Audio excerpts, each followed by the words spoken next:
Assemblymember Vince Fung is skeptical of Governor Newsom's budget proposal to expand Medi-Cal to all 2.2 million undocumented Californians, what Newsom calls delivering universal health care to the state. The governor is trying to split hairs and saying that, okay, I'm going to try to expand access. A lot of details still need to be provided in terms of what can be accomplished or what the governor is trying to accomplish and whether he can pay for it and whether it's sustainable over a longer period of time. Yet Assemblymember Dr. Joaquin Arambula, who has championed his own bill to expand health care to the undocumented, says the governor's proposal is a big win. That will mean an expansion of hundreds of thousands of Californians who make this state great, who will now be able to access preventative care that is so necessary for us. He says he's seen the need firsthand because of his experience as an emergency room doctor.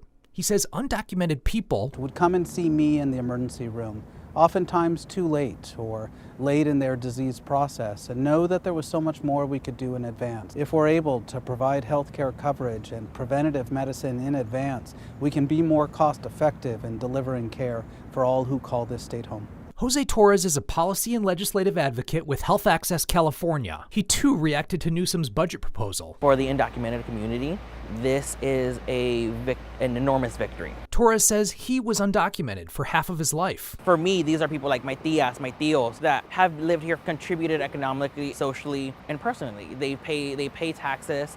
Even though they've been participating in our society, they don't have access to these benefits. He knows many cite cost when opposing healthcare expansion, but he says there are significant costs to the current system that leaves the undocumented out. Going to the emergency room and just getting stabilized for whatever they have going on is not preventative or primary care, and it ends up being more expensive than having those regular checkups, having that access to preventative medicine.